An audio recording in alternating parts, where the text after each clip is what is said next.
Hey guys, we're going to tell you about stage two, which is reducing your expenses. And we're going to talk about why that's important. If you're looking for financial freedom and you're ready to start living the life you really want, go ahead and click subscribe.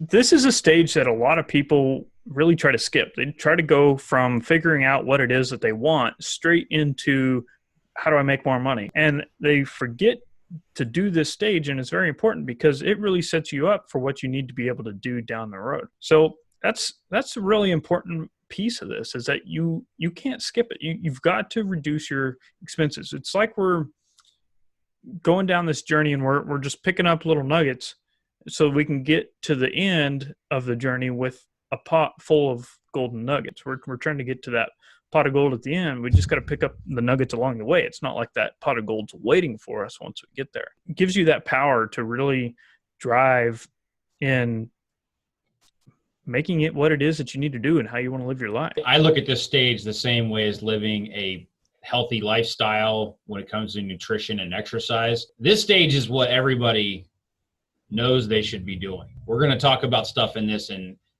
you're going to know 9 out of the 10 points that we talk about already.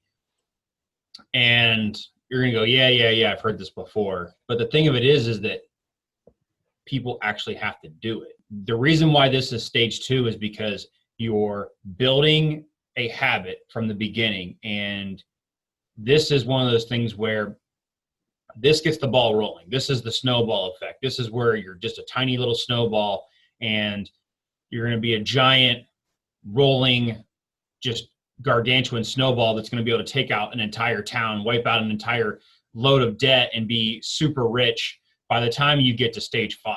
But you have to start out with the snowball at the top of the mountain right here. People like to overthink it. You can go on any website and they'll give you 500 ways to save money, 500 ways to reduce your expenses. You've already read 458 of them. The thing is that you just got to do it. This stage is not fun. This is not a fun stage. This is the most annoying stage, but it's the stage that you have to get this stage locked down, because if you don't get this stage right and you think that you're moving into stage 3, that stage 2 is going to creep up on you and you're going to go right back to stage 2. Those hands of debt and overspending that are just going to reach out and grab you once you kind of think you're getting into stage 3. You get that promotion, or you start that side hustle, or you invest in that passive income. Those bad spending habits are just going to reach out and grab you and pull you back into stage 2. You have to get stage 2 correct first. It is super simple, because what you have to do is just build good spending habits, and you just have to be happy through simplicity, and also laser focus on what actually makes you happy in a financial state. You hear all the time that, like, the more you make, the more you spend. What happens, we're making this much money and we're spending this much money. Then we're like, well, I want to go do more fun things, but require me to spend this much. So what do? We go out, we get us something where we make this much and then we spend this much. But there's no difference between the two here. So we really haven't bettered ourselves in our situation. We've just really complicated the issue. Joe said simplicity.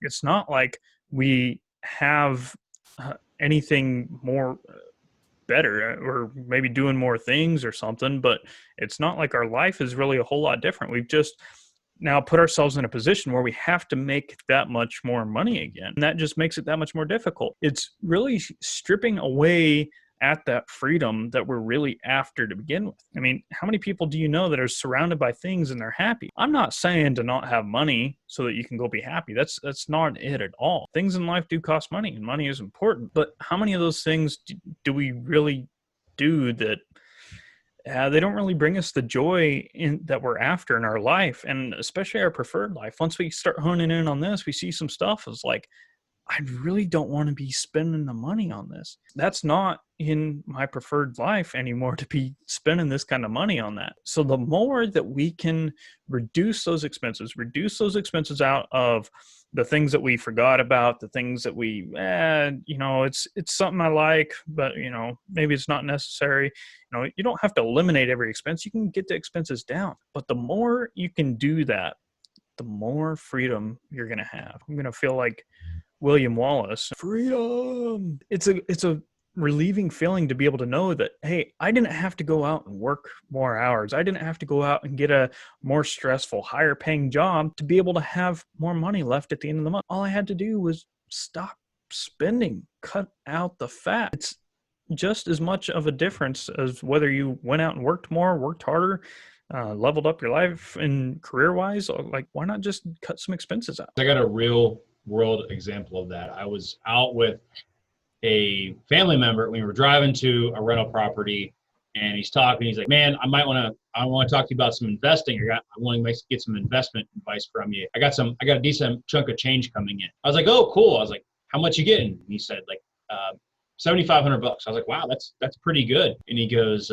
he's like, "What do you think I should be investing that money in?" And I go, "Well, my wife and I right now, what we're doing is any extra dollar we have, we're paying off our debts." And he's like, "Oh, okay." I was like, "Do you have any extra debts?" He goes, "I got a Jeep payment that I'm making right now." I was like, "That won't pay it off completely, but it'll almost pay it off." "How much is the Jeep payment?" He's like, $350 a month. I was like, "So, okay, well, if you take that $7,500 and plus maybe 2 more months or 3 more months of payments, you're gonna make $350 a month and knock that out and just wipe that out completely."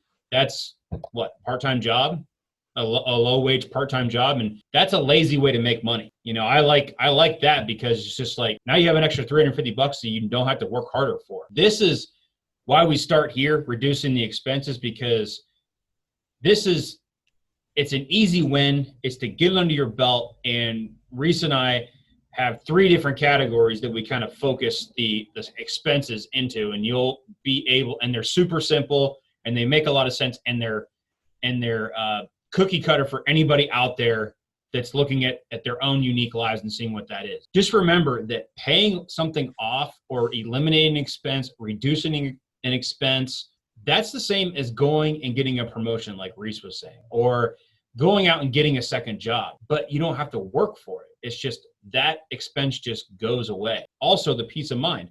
When you have a payment on a car, at least in my state, you have to have full coverage on your car, which means your insurance is higher. And if you take off that debt and you don't owe any more on that car, you now have the choice to basically cut your insurance payment in half. I mean, I have liability coverage on all of our vehicles.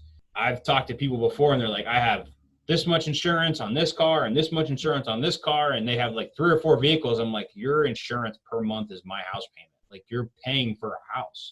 When my wife and I first started looking at, like, actually very attentively at how much we were making and how much we were spending, we were spending $367, I think it was, per month more than what we were making. So it was scary. And there's no freedom in that. You're going into debt every month trying to live. It took a lot of effort on getting those expenses down, because you can do that way faster than you're going to be able to go make more money. Getting those expenses down is going to set the base for being able to do that and free up your mind and all kinds of other cool stuff. You were talking about your payments there, Joe. I remember mine. I bought a car. My payment was $765 a month, and another $180 a month for the insurance. So that thing was costing me almost $1,000 a month to sit in my driveway. That's not even using it. That's painful. Bring it back up now. Getting rid of that thing, like, it freed up so much of my internal stress of that. Not only did it help out our situation on our finances and things like that, and I just felt like I owned my things after that. They didn't really own me anymore. I wasn't married to having to go do things in order to pay for my things. I was watching this documentary.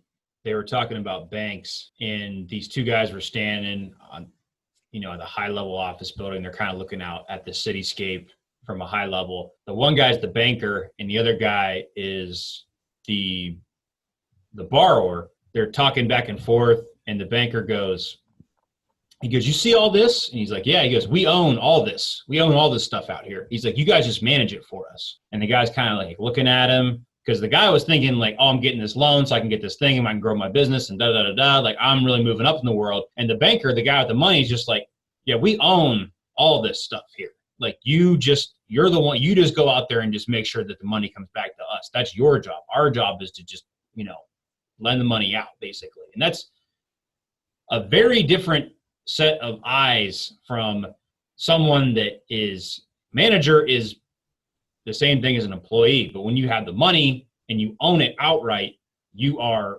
the true owner of it. We like to break down our expenses into 3 very basic categories. And the high level of it is needs, wants, and stupid stuff. I coined the phrase stupid stuff because that's what my dad called anything that I spent money on as a kid that annoyed him. It just irritated him when I wasted money. When you're a kid, that's kind of what you're supposed to do in a roundabout way a little bit, but that's just what he called them, and I thought that was funny. Needs are food, water, shelter. We all know that.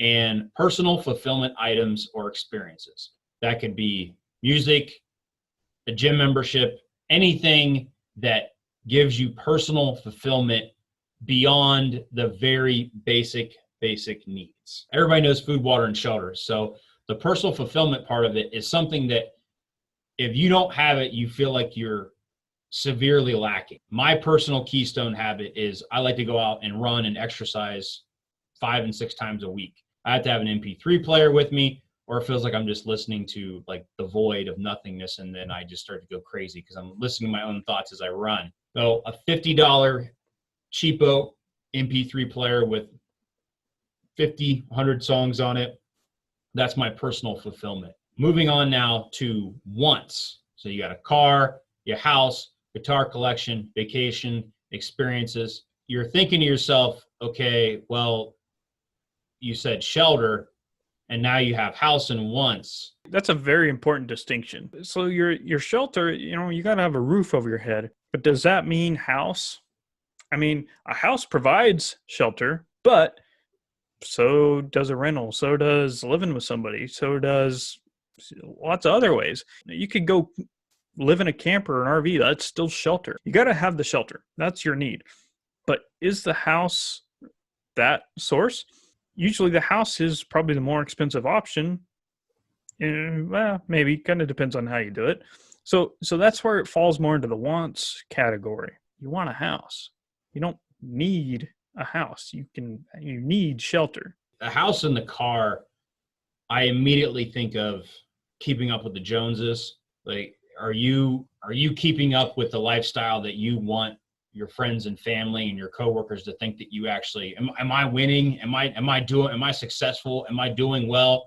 Am I taking the vacations that I'm supposed to be taking? I remember my family, we went to every stupid national park in the United States because they're cheap, and my parents were wise with their money versus just blowing it on real big expensive vacations. Now, we did go on nice vacations every now and again, but my parents were wise enough to see we want to have a good time, but a good time doesn't have to come with a giant price tag next to it. And we're kids, and of course, I like to whine when I was a little kid. I still go to national parks. My wife and I go and do that all the time. It's very nostalgic for me. Just remember, are you keeping up with the Joneses? Do you need a $5,000 mower to mow a 1/4 acre of grass because your neighbor has a $4,000 mower and you got to beat him? Or do you got to make sure that you up his vacation by going on a better vacation, or at least a good enough vacation to compete with him? The experiences is really the keystone in the wants category. The experience this is where you have to think a little bit outside the box. What is the true experience that I'm trying to get out of this? Because anybody can write a check. To think outside the box, that's where you're going to see a lot of growth. That's where that snowball is going to start to grow a lot faster, because I've seen people habit stack different parts of their life where they're going on vacation, they're doing something else, to where it's 6 or 7 parts of their preferred life all coming together to form one amazing thing. And it's not ridiculously expensive because anybody can cut a check and have a good time. It's people that are wise and intelligent and think outside the box that can have a good time, make it an amazing experience without going into massive amounts of debt. Yeah, you can have a good time and not enjoy it. I've gone and done fun things and I've been miserable about it. Have you ever heard of buyer's remorse? Go and buy a nice car and you're like, oh man, I shouldn't have done that. Like, it felt good, but you don't enjoy it. Then we go into stupid stuff. So this is the things that, man, you think, why did I do that? Why in the world would I need to spend money on that? And you may not even notice it. And that's why another reason why it falls into stupid stuff. It could be that you have a gym membership that, man, this is my year. I'm going to sign up for a gym. I'm going to go to gym 5 days a week. I'm going to run a marathon. I'm going to get lean. I'm going to be a mean machine. And about 3 weeks in, you stop going to the gym and you forget to cancel that membership, but you keep paying for it month after month after month after month. Listen, if you're not going to go to the gym, be honest with yourself. Stop lying to yourself. Cancel that gym membership and stop paying for it. That's stupid. If you're going to go, go. But if you're not, don't pay for it. What about extra things you buy? What if you already have 2 bass boats? You need a 3rd bass boat?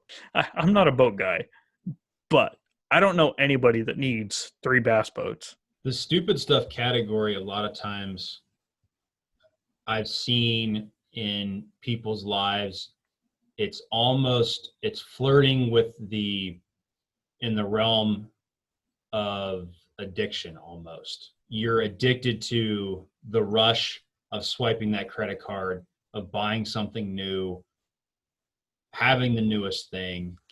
It's not even the swiping the credit card. It's the Amazon delivery at your front porch. Yeah, there's a YouTuber that he's all about, saving money, living super frugally. And he admitted on his web channel, and I was really proud of him because he promotes one thing about, living very sensibly and frugally. And he admitted, like, man, I had an Amazon addiction, and I would order things on Amazon just so that I would get something in the mail like every other day. So he was literally turning Christmas or a birthday into like an everyday occurrence. You don't need something sent to your house every single day. Like that's just not how it works. Like you can go days and days and days without getting anything. You have a refrigerator. Not everything is throwaway. You don't use a computer and throw it away as soon as it's done at the end of the day. You know what I mean? You think you're going to get value out of it, and you don't. And and this is where you're lying to yourself completely, or you hit the easy button 6 months ago, like Reese was talking about with the gym membership, and you kind of forgot about it. I mean, I've had subscriptions to stuff where I was like, why do I have an old Western subscription on my Amazon for $1.50? Like, what is this from? Like, it was some stupid 7-day trial that I forgot about, and it clicked over, and now I'm paying for it. Now, $1.50 a month is nothing. I get that. But I've had bigger stuff, and I've had stuff where I just blew money on it thinking, like, this is going to bring me happiness, and it doesn't. If it's something that doesn't bring you any value, then you shouldn't be buying it. And that's what you start to realize once you get that preferred life is like, this doesn't line up with the life that I want to live. This is not bringing me value. This is not bringing me what I would have normally thought it would, or what I'm really after. This is not achieving what I want in life. Just stop buying it. So that's why this comes after getting your preferred life, because your preferred life makes this much easier. And same thing with anything you're having to buy with a credit card. If it's not something that you can pay off, that means you don't have the money for it. You are robbing from your future to buy something today. Now, don't get me wrong. There is a time and a place for hardships and all kinds of other scenarios where it's a necessity. But if that becomes the norm, then there's a problem. So that's all there is for stage 2. is your needs, wants, and stupid stuff. Now, there's some more how-to that we can go into later, or if you're anxious to get going, if you're excited by, hey, I'm trying to get my life in order, and you want to reach out to us, and we can start walking you through it now. But take a look at your needs, wants, and stupid stuff. What are they in your life? What can you do about them now?